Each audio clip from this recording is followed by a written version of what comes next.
அனைவருக்கும் வணக்கம். துலாம் ராசிக்காரர்கள் உலகின் எந்த மூலையில் இருந்தாலும் உறுதியாகவே இது நடந்தே தீரும் என்று சொல்லக்கூடிய வகையில் நவம்பர் 18ஆம் தேதி முதல் எந்தெந்த நிகழ்வுகள் அமைய போகின்றன. மேலும் குறிப்பாக துலாம் ராசிக்காரர்களுக்கு 3 மற்றும் 6ஆம் இடத்தின் அதிபதியாக இருக்கக்கூடிய குரு பகவான் வக்ரகதியில் திரும்புகிறார். ராசியின் அதிபதியான சுக்கிரன் அவரை உபகிரகமாக பார்க்கிறார். ஆனால் குருவின் பார்வையில் ராசியின் அதிபதி பகை கிரகமாக இருந்தாலும் கூட ராசிக்கு அதிரடியான மாற்றங்களை ஏற்படுத்தி கொடுக்கக்கூடிய அற்புதமான கிரகமாக பார்க்கப்படுகிறாருங்க. எனவே குரு பகவான் இந்த வேளையில் வக்ரம் பெறுவது உறுதியாகவே வரவேற்கத்தக்க ஒரு அமைப்பாக பார்க்கப்படுகிறது. கர்மஸ்தானமாகிய 10ஆம் இடத்தில் அதிசாரமாக உச்சம் பெற்ற நிலையில் அங்கு வக்ரம் பெற்று வலுவாக 9ஆம் இடமான பாக்கியஸ்தானத்தை நோக்கி நகர்வதால் பல அதிரடியான முன்னேற்ற வாய்ப்புகள் இந்த தருணத்தில் வலுவாக கிடைக்க இருக்கிறது. தவறவிடாமல் உலகின் எந்த மூலையில் இருந்தாலும் துலாம் ராசிக்காரர்கள் இந்த தருணத்தில் சரியான முறையில் பயன்படுத்திக் கொள்ளுங்கள். அதிரடியான மாற்றம் உங்களை தேடி வரும். பொதுவாக குரு பகவானை பொறுத்த வரைக்கும் நவ கிரகங்களிலே முழு சுபகிரகமாக பார்க்கப்படுகிறாருங்க.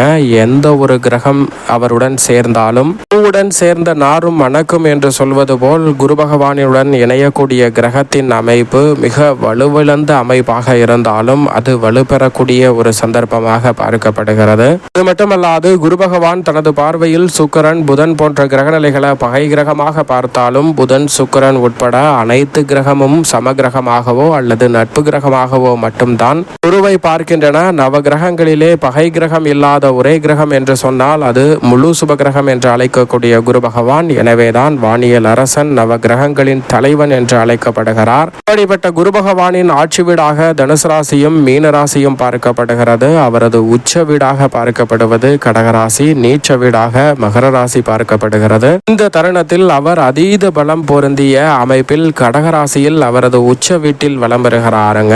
அதிசாரமாக தான் உச்சம் பெற்றிருக்கிறார். பொதுவாக குருவிற்கு அதிசார இயக்கமோ அக்ர இயக்கமோ பாதிப்பை ஏற்படுத்தாது என்றாலும் கூட இந்த தருணத்தில் அதிசாரமாக 4 அதாவது காலச்சக்கரத்தில் 4ஆம் இடத்தை குறிப்பிடக்கூடிய கடகராசியில் அமர்ந்திருக்கிறாருங்க. அவரது உச்ச வீட்டில் உச்சபலம் பெற்று அமர்ந்திருக்கக்கூடிய இந்த வேளையில் உலகின் எந்த மூலையில் இருந்தாலும் நவம்பர் 18ஆம் தேதி முதல் வக்ரம் பெறுகிறாருங்க. குரு பகவான் ஏற்கனவே திருக்கணிதத்தின்படி 11ஆம் தேதியிலிருந்தும் முழுமையாக வாக்கியத்தின்படி 18ஆம் தேதியிலிருந்தும் வக்ரம் பெறுகிறார். குரு பகவானினுடைய இந்த வக்ரம் உறுதியாகவே அதிரடியான மாற்றத்தை ஏற்படுத்தி கொடுக்கும். அதிசார பயிற்சி திடீரென பல அதிர்ஷ்ட வாய்ப்புகளை எப்படி ஏற்படுத்த கொடுக்கக்கூடிய வாய்ப்பையும் சந்தர்ப்பத்தையும் உருவாக்குகிறதோ அதே போன்று இந்த வக்ர பயிற்சி காரணமாக சற்று கவனத்துடன் இருந்தால் சிரமங்களை தவிர்த்து முன்னேற்றத்தை நிறைவாக சந்திக்க முடியும். பொதுவாக குருவிற்கு அதிசார இயக்கம் வக்ர இயக்கம் பாதிப்பை ஏற்படுத்தாது என்றாலும் கூட கூடுதல் கவனத்துடன் இருந்தால் பல சிரமங்களையும் சிக்கல்களையும் உறுதியாகவே தவிர்த்து நன்மையும்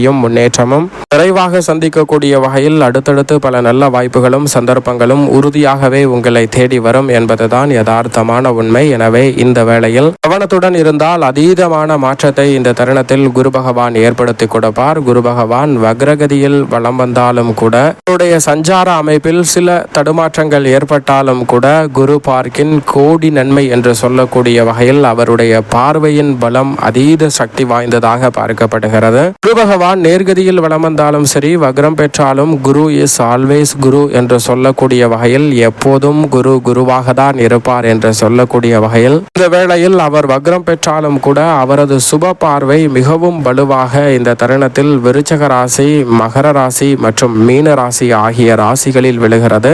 மேலும் அவரது ஆட்சி வீடாக இருக்கக்கூடிய மீன ராசியில் விழுவது கூடுதல் சிறப்பு வாய்ந்த ஒன்றாக பார்க்கப்படுகிறது. எதிர்பார்ப்பதை காட்டிலும் மிக சிறப்பான வளர்ச்சியும் முன்னேற்றமும் அதிரடியாக உங்களை தேடி வரக்கூடிய நல்ல பல வாய்ப்புகளும் சந்தர்ப்பங்களும் உறுதியாகவே உங்களை தேடி வருகிறது. எனவே சரியாக இந்த தருணத்தை பயன்படுத்தி கொள்ளுங்கள். அற்புதமான வாய்ப்புகளை ஏற்படுத்தி கொடுக்க போகிறாருங்க குரு பகவான். ஏனென்றால் பொதுவாக வக்ரகதியில் திரும்பக்கூடிய குரு பகவான் இந்த நவம்பர் மாதம் முழுவதும் டிசம்பர் 20ஆம் தேதி வரை முழுவதும் கடகராசியில் உச்சம் பெற்ற அமைப்பில் வலம் வருவார். அதற்கு பிறகு மிக வலுவாக மிதுன ராசியில் புதனின் ஆட்சி வீட்டில் வக்ரகதியில் பின்னோக்கி நகர்கிறாருங்க. அதிசயமான நிகழ்வு. குறிப்பாக 12 ஆண்டுகளுக்கு ஒரு முறை நடைபெறக்கூடிய நிகழ்வாக பார்க்கப்படுகிறது. இந்த வேளையில் குருவினுடைய சஞ்சார நிலையில் மட்டும் மாற்றம் ஏற்படவில்லை, அவரது சுப பார்வையிலும் மாற்றம் ஏற்படுகிறது. ஏனென்றால் பின்னோக்கி நகரக்கூடிய குரு பகவான் துலாம் ராசி, தனுசு ராசி மற்றும் கும்ப ராசி ஆகிய ராசிகளை பார்க்கிறாருங்க.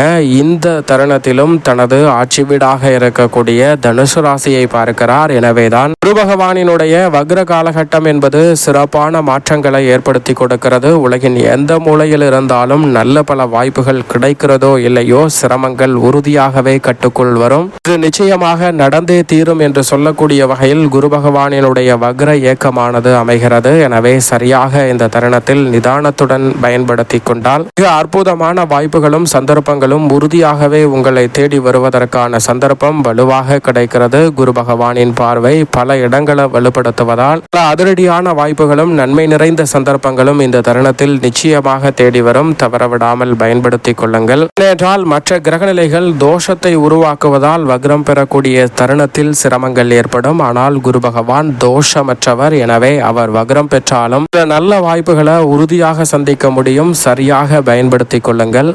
துலாம் ராசிக்காரர்களுக்கு குடும்பம் சார்ந்த பணிகளை பொறுத்த வரைக்கும் குரு பகவான் மிகவும் அபரிவிதமான மாற்றங்களையும் முன்னேற்றங்களையும் ஏற்படுத்தி கொடுக்கிறார். ஏனென்றால் குருவின் பார்வையால் பல்வேறு வகையான தோஷங்களும் சிரமங்களும் விலகும். எனவே நீங்கள் எதிர்பார்ப்பதை காட்டிலும் அபரிவிதமான மாறுதல்களும் முன்னேற்றமும் உங்களை தேடி வருவதற்கான சந்தர்ப்பம் இந்த தருணத்தில் உண்டு. பல்வேறு வகையான சுபகாரியங்களை குரு பகவான் வக்ரகதியில் திரும்பினாலும் நிறைவேற்றுவதற்கான முதன்மையான அதிர்ஷ்ட யோகத்தை உருவாக்கி கொடுக்கிறாருங்க. பல நெருக்கடிகள் சிரமங்கள் என்று இருக்கக்கூடிய சூழலில் அவற்றை முழுமையாகவும் திறன்படவும் கையாளக்கூடிய நல்ல சந்தர்ப்பம் இந்த தருணத்தில் நிச்சயமாக கிடைக்க இருக்கிறது. எவ்வளவு பெரிய காரிய தடையாக இருந்தாலும் அவற்றை தகர்த்தெறிந்து முன்னேற்றம் நிறைந்த ஒன்றாக மாற்றிக்கொள்ள முடியும். எனவே இல்லத்தில் பல்வேறு வகையான சுப நிகழ்வுகள் இந்த தருணத்தில் பெரிய அளவில் காரிய தடையின்றி உறுதியாகவே கைகூட போகிறது. அதோடு மட்டுமல்லாது பல்வேறு வகையான சிக்கல்கள் சிரமங்கள் இந்த தருணத்தில் நிச்சயமாக கட்டுக்குள் வரும். உத்தியோக ரீதியான பணிகளை பொறுத்தவரைக்கும் பெரிய அளவிலான காரிய தடைகள் முற்றிலுமாக விலகும். புதிய வேலை வாய்ப்பு, வருமானத்தை உயர்த்தி கொள்ளக்கூடிய நல்ல சந்தர்ப்பம் போன்ற அனைத்துமே இந்த வேளையில் நிறைவாக உங்களுக்கு கிடைக்கும் தருணமாக பார்க்கப்படுகிறது. சரியான முறையில் பயன்படுத்திக் கொள்ளுங்கள். சற்று பணிச்சுமை அதிகரித்தாலும் கூட இந்த தருணத்தில் நீங்கள் எதிர்பார்க்கக்கூடிய அபரிவிதமான வளர்ச்சியும் முன்னேற்றமும் நிறைவாக உங்களை தேடி வரக்கூடிய சந்தர்ப்பம் உறுதியாகவே கிடைக்க இருக்கிறது. இந்த தருணத்தில் தொழில் ரீதியாக புதிய முதலீடுகளை மேற்கொள்ளக்கூடிய வகையில் பயணங்கள் அதிகரித்தாலும் ஆதாயம் நிறைந்தவையாக துலாம் ராசிக்காரர்களுக்கு அமைய போகிறது. விரும்பியபடியே பல காரியங்களை திறன்படவும் சிறப்பாகவும் செய்து முடிக்கக்கூடிய நல்ல சந்தர்ப்பம் இந்த தருணத்தில் துலாம் ராசிக்காரர்களாகிய உங்களை தேடி வருகிறது. சரியாக பயன்படுத்திக் கொள்ளுங்கள். அரசியல் சார்ந்த பணிகளில் அதிக முயற்சியின்றி நல்ல வாய்ப்புகள் உங்களை தேடி வரப்போகிறது. பண பற்றாக்குறை ஏற்படாத வகையில் பல நல்ல மாற்றம் நிச்சயமாக கிடைக்கும். மனதிற்கு திருப்தி அளிக்கக்கூடிய வகையிலும் மனதிற்கு நிறைவளிக்கக்கூடிய வகையிலும் பல நல்ல வாய்ப்புகளை இந்த தருணத்தில் சந்திக்க முடியும். லாபகரமான தருணமாக கலைத்துறையினருக்கு அமைய போகிறது என்பதை திட்டவட்டமாக